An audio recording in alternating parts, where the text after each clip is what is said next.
January 6, 1967. Bernard Oliver, a young man of 17, leaves his home in Muswell Hill for a routine Friday night out with friends. He never returns. 10 days of agonizing silence follow. Then, on Monday, January 16th, the quiet community of Tattingstone, Suffolk, some 85 miles away, is shattered. How so? 2 ordinary British suitcases are found discarded behind a hedge near Bentley Lane. Inside those cases is the body of Bernard Oliver. His body had been cut into 8 pieces, not crudely, but with surgical clinical precision. The discovery was horrific, yet the method suggested a cold, calculated mind. And the aftermath was even more devastating. The head was so decomposed that police resorted to dressing it up, propping open the eyes for a photograph to share with the press. And that's how his brother found out, isn't it? That's right. Bernard's younger brother, Chris, saw that macabre image on a newspaper front page at a bus stop in North London. That is how the Oliver family learned the truth of Bernard's fate. But the autopsy provided an even more chilling layer to the brutality. Yes. Bernard had received a fresh haircut, and his nails were manicured. Someone had groomed this vulnerable 17-year-old boy before killing him. And we know, through decades later witness testimony, that a man wearing surgical gloves was seen handling those suitcases near Ipswich docks just days before the discovery. We also know that 2 medical doctors, both implicated in a major paedophile ring, fled the UK for Australia. One of them committed suicide, leaving behind an apology note addressed to Scotland Yard. So by 1977, the police had identified their killer. They had a name. They had a name, they had evidence, but they never made an arrest. 58 years later, that name stays buried. Someone powerful wanted this hidden. Why? Let's find out. Welcome to Whispers of Crime. Follow Whispers of Crime on Apple Podcasts, Spotify, iHeartRadio, Spreaker, and other podcast platforms for daily updates on every crime, and subscribe to our YouTube channel, Whispers of Crime. Bernard Michael Oliver was a life cut tragically short. He was only 17 years old, a warehouse worker living in Muswell Hill, North London, with his family. And to really grasp the gravity of this crime, you have to understand Bernard's inherent vulnerability. Yeah, do. The sources paint a picture of a gentle and friendly boy, but one facing serious challenges. What was it about his vulnerability that made him such an easy target for a predator? Well, Bernard attended a special needs school. He had significant learning difficulties. Reports from the time, they indicated that his mental age was closer to that of an 11-year-old child, despite being 17. An 11-year-old? Exactly. And that is a crucial detail. It means that while he was a young man physically, his judgment and his ability to recognize and avoid danger were, well, they were severely impaired. So he's in this incredibly vulnerable position. Extremely. Especially within the predatory social circles that were unfortunately quite active in 1960s London. He was also slight in build, wasn't he? Only 5'3" and slim. Yes, and he had dark brown wavy hair, gray-blue eyes. But the distinguishing features, and this is tragically important, were the multiple moles on his face and neck. They became the primary means of his eventual identification. That visibility is key. It is. The tragedy began simply enough. Friday, January 6, 1967. Bernard left his home to spend time with friends, which was just his typical routine. A normal Friday night. A normal Friday night. His father, George Oliver, reported him missing the next morning when Bernard didn't come home. George naturally feared the worst, but he could not have imagined the calculated brutality his son would soon endure. The 10-day gap, the time between his disappearance on January 6th and the discovery of his body on the 16th is just chilling. It is. This wasn't an instantaneous crime of opportunity or passion. This suggests a prolonged, calculated event. What does that 10-day gap really imply about the killer's mindset? A 10-day gap in a murder timeline almost always points toward sophisticated planning and control. A killer who panics immediately disposes of the body. Right. They want to get rid of the evidence as fast as possible. Exactly. But here, the killer had time to abduct Bernard, hold him captive, commit the murder, and then meticulously prepare the remains for disposal. That level of organization suggests a confidence, doesn't it? A feeling that they wouldn't be caught. Absolutely. And it implies they had access to a private, controlled environment suitable for holding a victim. It's the antithesis of a disorganized, spur-of-the-moment crime. And it's within that 10-day window that we find the deeply unsettling evidence of grooming, the post-mortem examination. It revealed that Bernard's nails were manicured and his hair had been freshly cut. And the sources suggest this occurred shortly before his death. To take the time to physically groom the victim before the final act What does that communicate about the killer's psychological investment in the crime? It communicates a profound, chilling narcissism. When a killer grooms a victim, they're often treating that person less like a human being and more like an object for a kind of ritualistic preparation, A ritual. in a sense.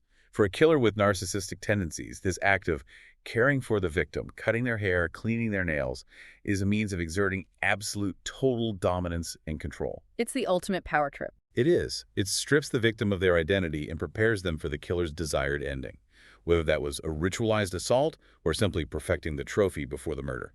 So this strongly supports the theory that Bernard was held captive. It almost confirms it. He was likely held captive for at least some portion of that 10-day period, kept in a state of controlled subjugation before the final violence. It transforms the victim from an individual into a possession. This kind of calculated preparation aligns perfectly with the other forensic evidence that emerged. The professional precision of the dismemberment. The discovery itself, on Monday, January 16, 1967, took place in Tattingstone, Suffolk, over 80 miles from Bernard's home in North London. And that distance is the first significant geographic data point.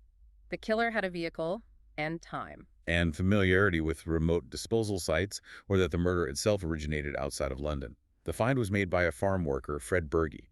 He discovered 2 suitcases, ordinary standard British models, nothing immediately remarkable hidden behind a hedge. But the contents were anything but ordinary. The shock was immense. Berge's documented reaction really highlights the horror. The sources note that after seeing what was inside, he was so overwhelmed he went back to work for about an hour just to compose himself before he could even call the police. An hour. Wow. The fact that a man familiar with rural life and the often grim realities of farming needed that kind of recovery time speaks volumes about what he saw. Which was Bernard's body, separated into 8 neat pieces. Yes. And the state of the body presented an immediate and difficult problem for the investigation. Advanced decomposition meant traditional identification methods were useless. So this forced the police into a desperate and truly shocking choice. In 1967, without access to modern dental records or rapid DNA testing, investigators were severely limited. Their solution was, well, it was macabre and ethically fraught. They hired a funeral worker to prepare the severed head. Prepare it how? They cleaned the remains and propped the eyes open to create a passable image for public consumption. This photograph was then released to the press in an attempt to identify the boy quickly. And the cost of that desperate measure fell directly upon the Oliver family. It did. Bernard's younger brother, Chris, saw that horrific photograph on the front page of a newspaper while waiting at a bus stop in North London. Imagine that moment. The moment of recognition, seeing the face of your dead brother grief arriving not through an official visit, but via a shocking public image. It underscores the lack of care shown toward victims' families in that era. It was an immediate and brutal confirmation. So let's move to the pathology report. The analysis confirmed the cause of death was strangulation. Yes, but it also established that the murder had been preceded by sexual assault. However, the unique signature of the killer lay entirely in the dismemberment. The report explicitly uses terms like clinical precision. What exactly does that mean in anatomical terms, and why did it immediately narrow the suspect pool to medical professionals? Clinical precision is the key phrase. The pathologist determined that the body was separated at the major joints, the shoulders, the hips, the neck. So not random hacking. Not at all. This suggests the use of a sharp, specialized instrument, perhaps a scalpel or a surgical bone saw, and crucially, an intimate knowledge of human anatomy. They knew where the joints, muscle groups, and cartilage were. Precisely. This isn't the work of someone using a kitchen knife or an axe in a fit of rage. This is the work of a professional, someone trained in dissection, a surgeon, a pathologist, or maybe an advanced anatomical student. But the clinical detachment wasn't absolute. The sources highlight one specific deviation, the left knee. Yes. While the other 7 cuts were described as expertly dissected, the left knee showed signs of possible hesitation or a loss of nerve. So at the very end of this meticulous professional process, something changed. It suggests a momentary breakdown occurred. If the killer was, in fact, a medical professional, perhaps the reality of what they were doing, rather than the professional task of dissection, broke through that psychological barrier at the final cut. A small, terrifying glimpse into the killer's state of mind. A powerful one.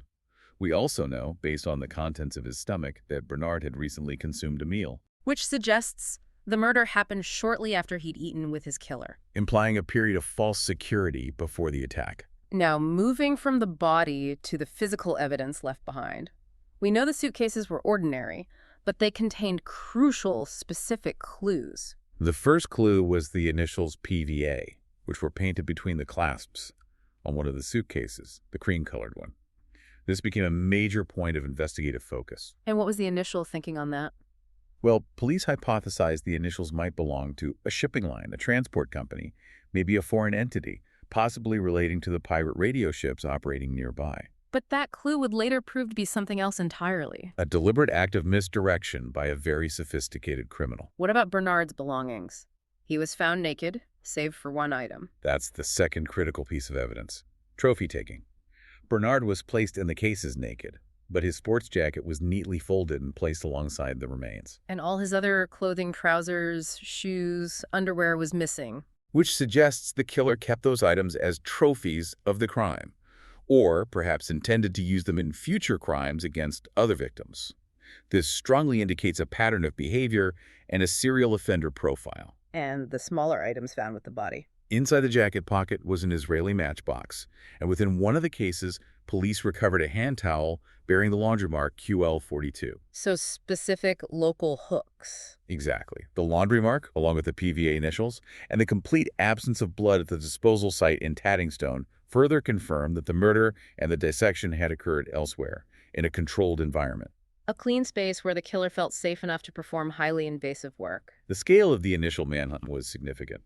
Detective Superintendent Tom Tarling initially led the investigation, which was later taken over by Detective Superintendent Harry Tappan of the Metropolitan Police. And they took a huge number of statements, right? Over 2,045 witness statements in the first 4 months alone, a staggering number, and they analyzed numerous forensic submissions. But the geographic focus was strange. They concentrated initially on Suffolk, believing the murder occurred within a 5-mile radius of the discovery site, despite the fact Bernard disappeared 85 miles away in London. It was a misdirection. While it's standard practice to assume the killer has local knowledge of the disposal site, focusing the bulk of initial resources on Suffolk overlooked the obvious. Which is what? The victim was a North London boy who was groomed and abducted in North London. The killer had to bridge that 85-mile gap. This early geographical bias, coupled with the evidence of sexual assault, steered the entire investigation into a dangerous and highly prejudiced direction. That direction being the police's controversial declaration that they intended to interview every gay man in London. Yes, and this was announced just months before the partial decriminalization of homosexuality in the UK. How did that explicit institutional bias corrupt and misdirect the investigation? It created a toxic investigative environment.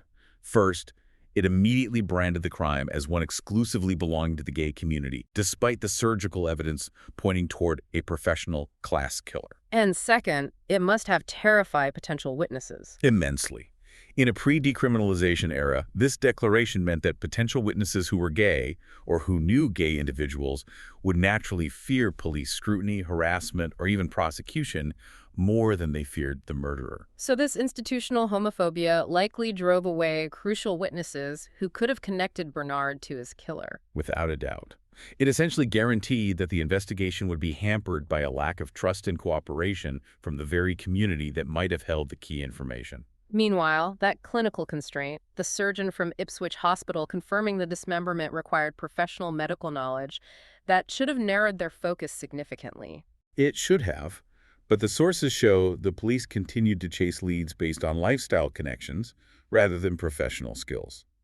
This led them down several initial paths, notably the dramatic connection to Joe Meek. Tell us about Joe Meek, the eccentric record producer, and why his story became so entwined with Bernard's murder. Joe Meek was a groundbreaking but very troubled record producer and songwriter, famous for the song Telstar. He operated a studio on Holloway Road near where Bernard disappeared. So, proximity. Proximity and a rumor mill that suggested Bernard worked there as a tape stacker. Meek also had a history, a 1963 conviction for importuning, a charge commonly used against gay men soliciting sex in public toilets at the time. And the timing of Meek's death is startlingly suspicious. Just 18 days after Bernard's remains were found, on February 3, 1967, Joe Meek murdered his landlady and then committed suicide. So the narrative was that he was afraid of being questioned. Yes. The narrative, fueled by reports at the time, was that Meek's paranoia, already severe, was exacerbated by the fear of being questioned about the Tattingstone murder. But while the proximity and his history made him a person of interest, police ultimately found no hard evidence connecting him to the crime. So he remains a powerful but ultimately speculative red herring. He does. The investigation also briefly chased a maritime connection, focusing on our Australian DJ Tony Windsor. Why him? Windsor was working on the pirate radio ship MV Galaxy, anchored not far from Tattingstone. He was a friend of Joe Meek, and police interviewed him in February 1967. This line of inquiry was partly fueled by the thought that the P.V.A. initials might refer to some kind of Dutch or international shipping acronym. But that theory also went nowhere. It did. Windsor was dismissed from Radio London the day after his police interview, and the maritime theory fizzled out. So what this really reveals is an investigation that, for a full decade, was just bogged down in misdirection and bias. Completely. Chasing high-profile, easy targets connected to the perceived moral aspect of the crime, rather than drilling down into the unique anatomical evidence which was screaming for attention. And that initial failure to focus on the professional skill set meant that the real suspects, the doctors, were allowed to operate unhindered. And, eventually, to flee. The lack of an immediate focused dragnet within the medical community set the stage for the cover-up that would follow. Don't forget to follow Whispers of Crime on Apple Podcasts, Spotify, iHeartRadio, Spreaker, and other podcast platforms for daily updates on every crime, and subscribe to our YouTube channel, Whispers of Crime. Like, share this segment with others who might have information about this case, and help. Also comment your suggestions below, drop your positive review and rating. Remember to check out our recently released historical cold case like this. So by 1977, the case was cold. But a reopening led the Metropolitan Police to finally focus on the obvious connection: medical expertise. This led them directly to Dr. Martin Bruce Reddington. It did. Who was he, and how did his profile match the killer's signature? Dr. Reddington was a surgeon who practiced in Muswell Hill, the same neighborhood Bernard Oliver lived in and disappeared from. Right there, that's a huge connection. A massive one. And crucially, he had a documented criminal record related to sexual offenses against young males. In 1965, a warrant was issued for his arrest concerning charges of buggery and indecent assault. And what happened with that warrant? Before police could complete their inquiries, Reddington fled the UK.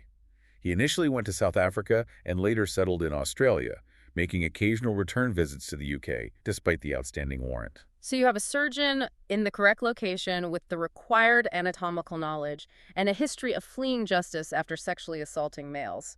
The profile is a perfect match. It's a textbook match. And the most direct evidence linking Reddington came in 1977, connecting him to one of the most mysterious pieces of physical evidence, the P.V.A. initials. Yes, this was a crucial human intelligence development.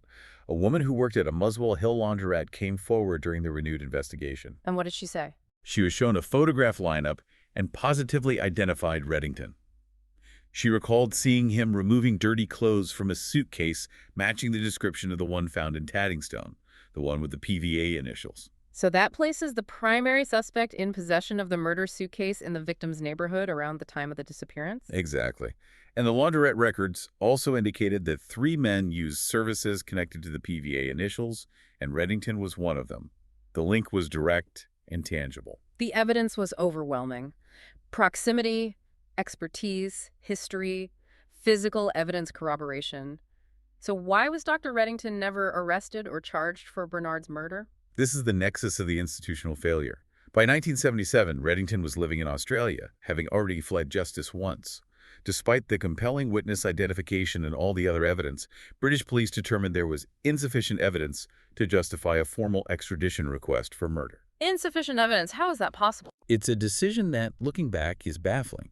Whether it was reluctance to aggressively pursue a professional with high social standing or some other reason, it allowed him to remain free. And he continued his pattern of behavior. He did. He was charged in Sydney later that same year with indecent assault on a young male. He died in 1995 without ever being formally questioned about the Tattingstone murder. A profound failure of justice. And the investigative failure just deepens when we look at the second main medical suspect, Dr. John Roussel Byles, and his dramatic exit. Dr. Byles' history mirrors Reddington's almost perfectly.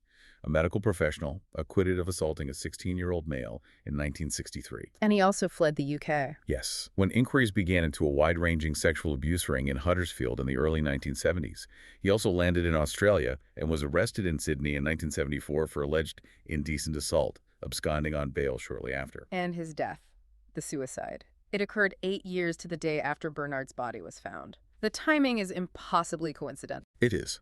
On January 19, 1975, Dr. Byles committed suicide in Queensland, Australia. He left behind 2 suicide notes. 2 notes. One was addressed directly to Scotland Yard, containing an apology for his actions, though it did not explicitly name Bernard Oliver. The second, critically, was addressed to Dr. Martin Reddington.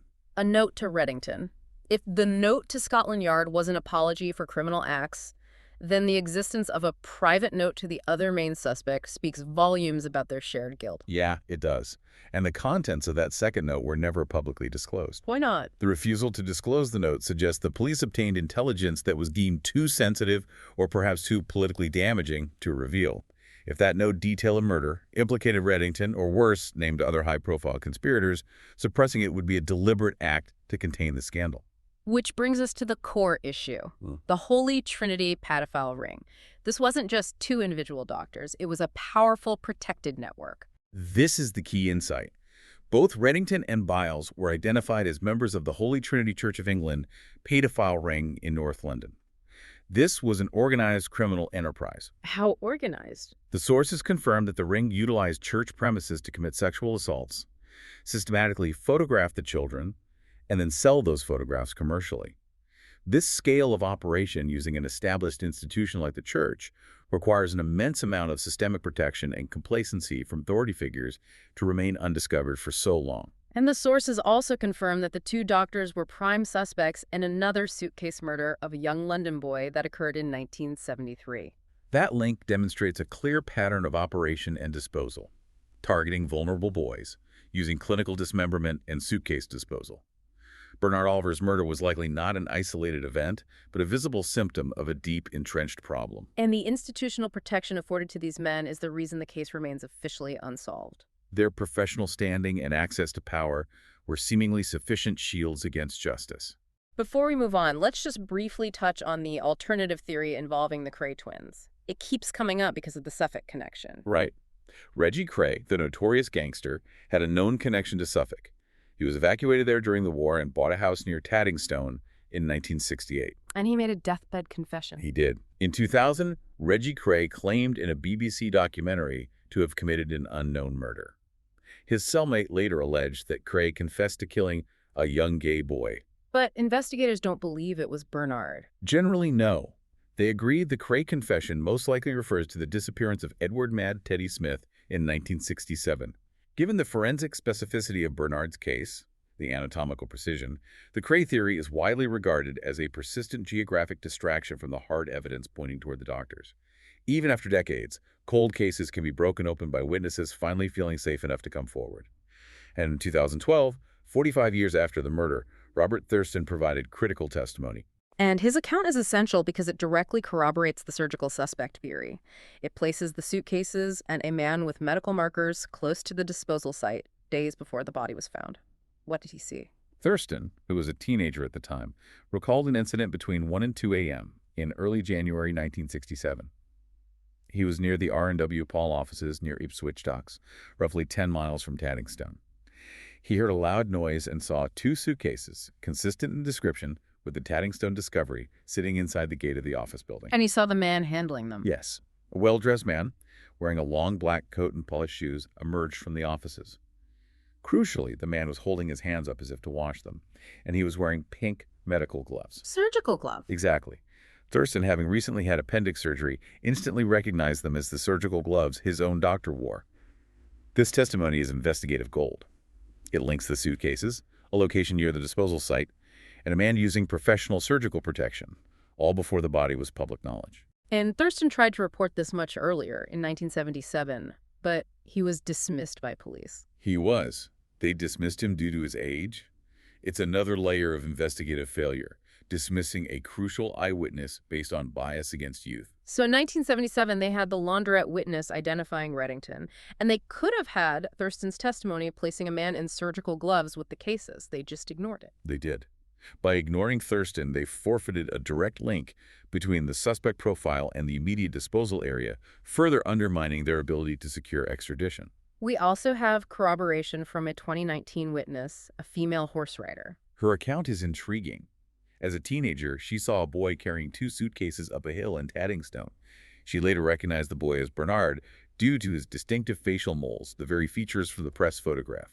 So what does that suggest? It supports a theory that Bernard, due to his vulnerability, may have been coerced by the killer into carrying the suitcases as part of an errand, a tragic scenario of a victim assisting his killer before his own demise. When we put all this together, Professor Mike Berry's criminal psychological analysis synthesizes the profile of a truly unique killer. Professor Berry noted that the meticulous dissection indicates a high degree of criminal sophistication, arguing the killer would likely be in their 30s or older. The familiarity with the Tattingstone area is also key. Disposal sites are rarely random. So the killer knew the area. They would have been familiar with this remote Suffolk locale, using their mental map to choose a location they knew was secluded. And the physical clues, like the P.V.A. initials, are seen in a different light through this profile. Yes. Berry suggested that a killer sophisticated enough to perform this dissection is also capable of misdirection.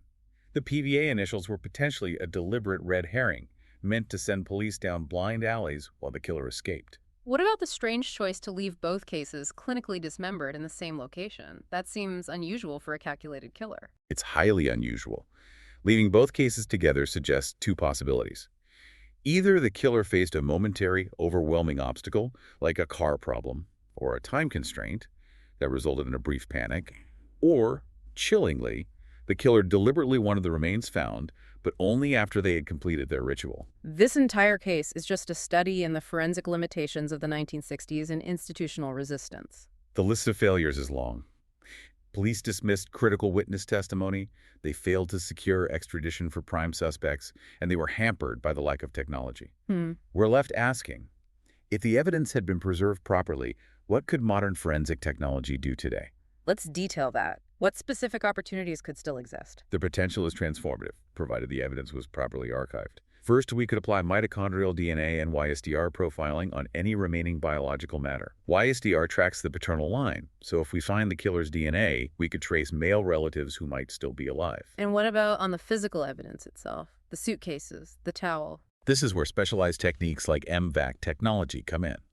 MVAC rehydrates surfaces and vacuums up microscopic residual DNA not retrievable by traditional swabbing.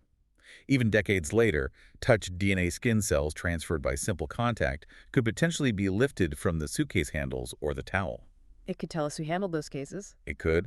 And finally, genetic genealogy, similar to what solved the Golden State Killer case. How would that work here? If a viable DNA profile is developed, it can be uploaded to public genealogy databases to find distant relatives.